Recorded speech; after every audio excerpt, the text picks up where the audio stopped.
जय श्री राम जी भक्तों, आज आप सुनेंगे श्री रामचरितमानस जी के अयोध्या कांड का 175 नंबर का दोहा। जैसा कि आप हर दिन 3 दोहा सुनते हैं और इसके अंदर जितनी चौपाइयाँ आती हैं सारी चौपाइयों को अर्थ के साथ सुनाऊंगी। तो शुरू करते हैं, आप ध्यान से सुनिए। हम आरंभी हरि कथा, तुम निर्वाहन आए सुआसन लीजिए। सुनो वीर हनुमान, सियावर रामचंद्र की जय। बोलो बजरंग बली की जय, बोलो सब देवी देवों की जय। विश्व भरण पोषण कर जोई, ताकर नाम भरत यश होई। कीजिए गुरु आय सुअवसी, कहाहि सचिव कर जोर। रघुपति आए उचित जस, तस तब करब बहोर। सिया राम विश्व भरण पोषण कर जोई, ताकर नाम भरत यश होई। मंत्री हाथ जोड़कर कह रहे हैं, गुरुजी की आज्ञा का अवश्य ही पालन कीजिए। श्री रघुनाथ जी के लौट आने पर जैसा उचित हो तब फिर वैसा ही कीजिएगा। कौशल्याधर धीरज कहई, पूत पथ्य गुरु आय सुहाई। सो आदर्य करिय हित मानी, तजिय विषाद काल गति जानी। कौशल्या जी धीरज धर कर कह रही हैं, हे पुत्र, गुरु जी की आज्ञा पथ्य रूप है, उसका आदर करना चाहिए और हित मानकर उसका पालन करना चाहिए। काल की गति को जानकर विषाद का त्याग कर देना चाहिए। बने रघुपति सुरपुर नर नाहु, तुम एहि भांति तात कदराहु। परिजन प्रजा सचिव सब अम्बा, तुम ही सुत सब कहाँ अवलंबा। श्री रघुनाथ जीवन में है, महाराज स्वर्ग का राज्य करने चले गए और हे तात तुम इस प्रकार कातर हो रहे हो, तो हे पुत्र, कुटुंब प्रजा मंत्री और सब माताओं के सबके तुम ही सहारे हो। लखे विधि बाम काल कठिनाई, धीरज धरहु मातु बलि जाई। सिर धरि गुरु आय सु अनुसरहु, प्रजा पालि परिजन दुख हरहु। विधाता को प्रतिकूल और काल को कठोर देखकर धीरज धरो, माता तुम्हारी बलिहारी जाती है। गुरु की आज्ञा को सिर चढ़ाकर उसी के अनुसार कार्य करो और प्रजा का पालन कर कुटुंबियों का दुख हरो। गुरु के वचन सचिव अभिवंदनो, सुने भरत हिय तनु चंदनो। सुने बहोरी मातु मृदुबानी, शील स्नेह सरल रस सानी। भरत जी ने गुरु के वचनों और मंत्री के अभिवंदन अनुमोदन को सुना, जो उनके हृदय के लिए मानो चंदन के समान शीतल थे। फिर उन्होंने शील स्नेह और सरलता के रस में सनी हुई माता कौशल्या की कोमल वाणी सुनी। सानी सरल रस मात बानी, सुनी भरत व्याकुल भये। लोचन सरोरुह स्रवत सिंचति, विरह उर अंकुर नये। सो दशा देखत समय, तहि बिसरी सबहि सुधि देह की। तुलसी शराहत सकल सादर, शिव सहज स्नेह की। सरलता के रस में सनी हुई माता की वाणी सुनकर भरत जी व्याकुल हो गए। उनके नेत्र कमल जल आंसू बहाकर हृदय के विरह रूपी नवीन अंकुर को सींचने लगे। नेत्रों के आंसुओं ने उनके वियोग दुख को बहुत ही बढ़ाकर उन्हें अत्यंत व्याकुल कर दिया।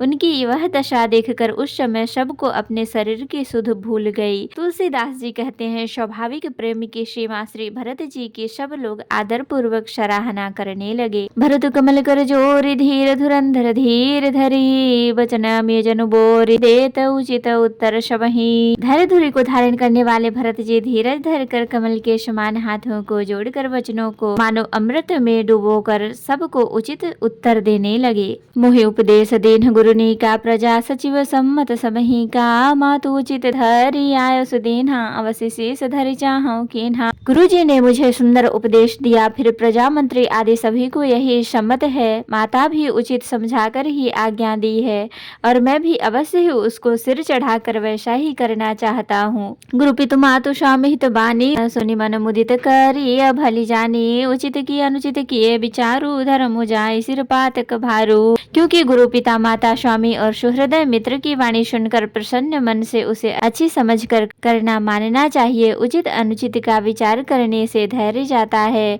और सिर पर पाप का भार चढ़ता है। वो तुम तो देहु सरल सिख सोई, जो आचरत मोर भल होई। यद्यपि यह समझत हूँ के, तदपि होत परितोषण जी के। आप तो मुझे वही सरल शिक्षा दे रहे हैं जिसके आचरण करने में मेरा भला हो।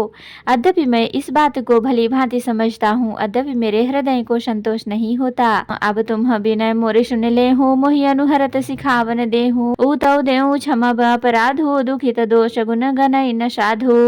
अब आप लोग मेरी विनती सुन लीजिए और मेरी योग्यता के अनुसार मुझे शिक्षा दीजिए। मैं उत्तर दे रहा हूँ, यह अपराध क्षमा कीजिए। साधु पुरुष दुखी मनुष्य के दोष गुण को नहीं गिनते। पितु सुर पुरुष या राम बन करन कहो मोहिराज, यही ते जान हो मोर हित कयापन बड़ काज। सिया राम। पिताजी स्वर्ग में हैं, श्री सीता जी वन में हैं और मुझे आप राज्य करने के लिए कह रहे हैं। इसमें आप मेरा कल्याण समझ पाते हैं या अपना कोई बड़ा काम होने की आशा रखते हैं। हित हमारे सियपति सेवकाई, सो हरि लीन मातु कुटिलाई। मैं अनुमान देख मन माही, आन उपाय मोर हित नाही। मेरा कल्याण तो सीतापति श्री राम जी के चाकरी में है, सो उसे माता की कुटिलता ने छीन लिया। मैंने अपने मन में अनुमान करके देख लिया है कि दूसरे किसी उपाय से मेरा कल्याण नहीं है। शोक समाज राम कहीं लेखे, लखन राम सिय बिनु पद देखे। बादि बसन बिनु भूषण भारू, बादि बिरति बिनु ब्रह्म विचारू। यह शोक का समुदाय राजा लक्ष्मण श्री रामचंद्र जी और सीता जी के चरणों को देखे बिना किस गिनती में है, इसका क्या मूल्य है।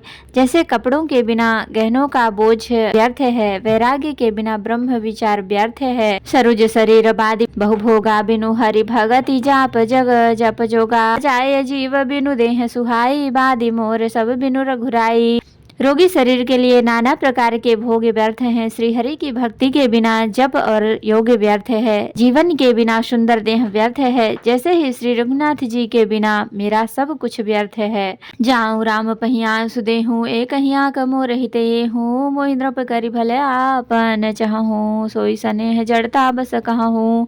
मुझे आज्ञा दीजिए कि मैं श्री रघुनाथ जी के पास जाऊं। एक ही आंख निश्चय पूर्वक मेरा हित इसी में है और मुझे राजा बनाकर आप अपना भला चाहते हैं। यह भी आप स्नेह की जड़ता मोह के वश होकर ही कह रहे हैं। कई सुय कुटिल मती, राम विमुख गत लाज। तुम चाहत सुख मोह बस, मोहि से अधम के राज। सिया राम। कई के पुत्र कुटिल बुद्धि, राम विमुख और निर्लज मुझसे अधम के राज्य से आप मोह के वश होकर ही सुख चाहते हैं। तो भक्तों, आज के लिए इतना ही। कथा विसर्जन होत है, विदा हो हनुमान। राम लखन सीता सहित सदा करहु कल्याण। कहूँ दंडवत प्रभु सन, तुम्हें कहूँ कर जोर। बार बार रघुनाथ कहीं, सुरत करायहु मोर। नाथ एक बर मांगऊ, सोई कृपा कर देहु। जन्म जन्म प्रभु पद कमल, कबहु घटे जनि नेहु। सियावर रामचंद्र की जय, बोलो बजरंग बली की जय, बोलो सब देवी देवों की जय। तो भक्तों, अगर वीडियो पसंद आई हो तो लाइक करें, शेयर करें, कमेंट करें और सब्सक्राइब भी कर लें, ताकि मेरी हर वीडियो आपको आसानी से मिल सके। जय श्री राम जी भक्तों, आपका दिन शुभ हो।